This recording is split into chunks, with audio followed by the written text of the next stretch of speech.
These are our own notes. This isn't Yeah, going. yeah.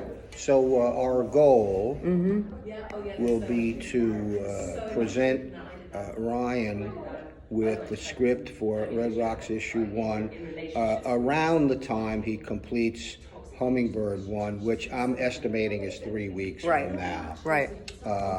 And I don't see any problem with that, because what you're going to do is you're going to send me your notes, your thoughts, the same way you initially sent me your notes and thoughts on Hummingbird. And then I'm going to take it and I'm going to transform it into a comic book script. The same exact process. It's not rocket science, and it's nothing new. Yeah. We've done it. Right. And you already paid up entirely for book 1, including for the couple additional pages. Right. And I think you've paid half. Book 2, half on. Right. Yep. Of book 2. So you don't even, so there's no money needed right now. Once Ryan gets into the pencils, then we'll do the at some point, whenever your cash flow allows, and you know that. So basically, all we need to do is, if you want to talk on now, I got 20 minutes. Okay. If you want to talk a bit about the book now, go ahead. All right. I want to just finish on Hummingbird for a Go second, ahead. just to tie it in. So I'd like to just create a letter that we're writing together to law enforcement. Right. That goes in. I'm happy to write it with you, but for technical and legal reasons, my name. put your name on it. Right. But I'm saying to I'm the happy audience, to help you. Yeah, and that you co-helped me Fine. write Oh yeah. that. Yeah. I just don't want the letter to come from No, me. it's coming from me. Perfect.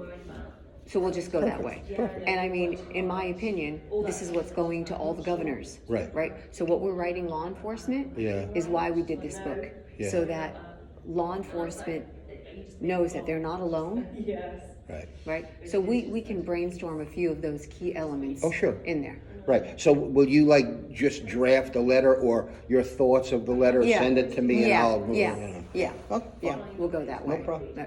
No problem. And I believe that that's really newsworthy. Doesn't mean mainstream news. Let me but tell it's you, newsworthy. just so you know, full transparency, why I wouldn't sign the letter. I've learned something from my own experience in the past and from other people. When I go either on social media or in a comic book, and let's say I take a stand that has some form of a political context, whether it's outrightly political, like I hate Trump or I love Trump, right?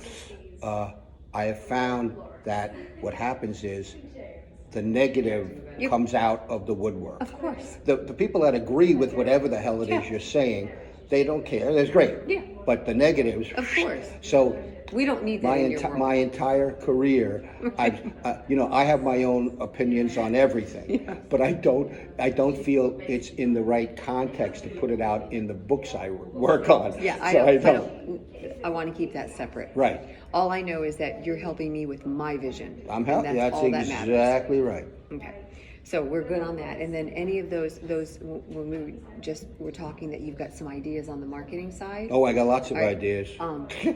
Throw that at me. Okay. So I can start. Right. Of course, part of the thing is marketing, like advertising and PR, costs money. Typically, there's certain things like in social media is free until and unless you start boosting it. Which, for example, and I'll tell you this now if you don't already know it. Okay.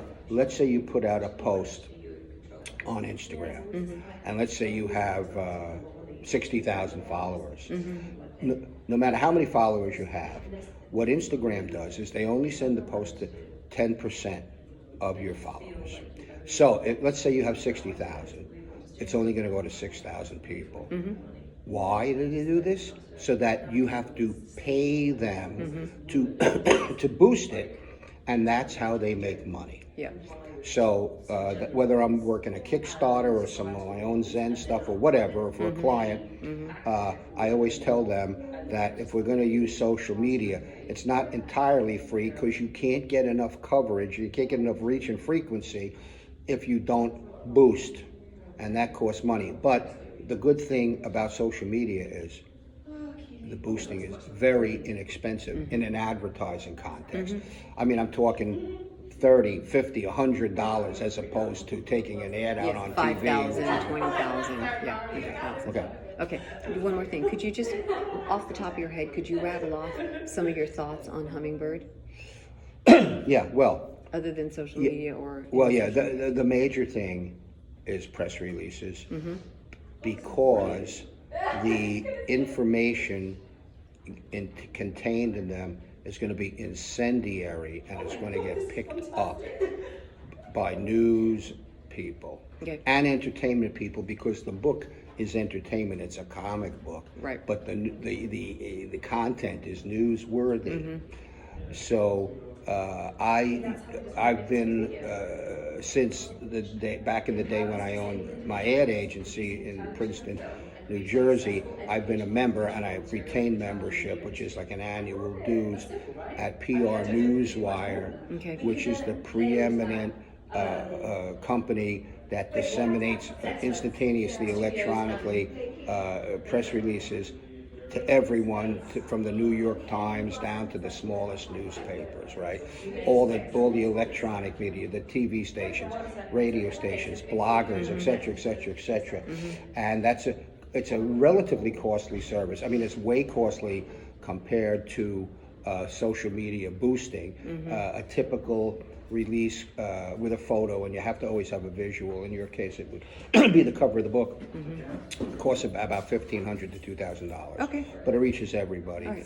And I believe that if the press release is structured correctly, it'll get a massive pickup. Okay, all right. Okay. Perfect.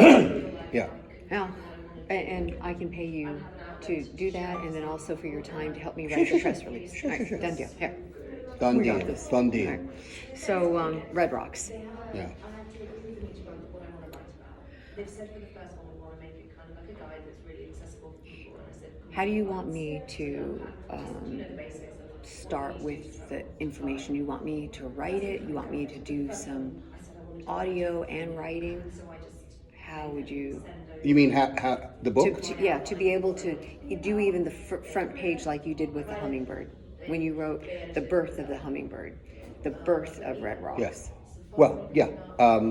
I would just say this: what we did with the Hummingbird is I just let you talk, and then some of the stuff, most of it was transcribed. You talked it. I just need your idea of the story. Okay. It's a 20 pages, just like so it can't be, it can't go on forever. So you delimit yourself. Say, okay, like page 1, it's going to start where I'm sitting with, what's his name, Dave? Dave Redding. Oh, excuse me, hold on, one second. Please. I'm gonna do part 2.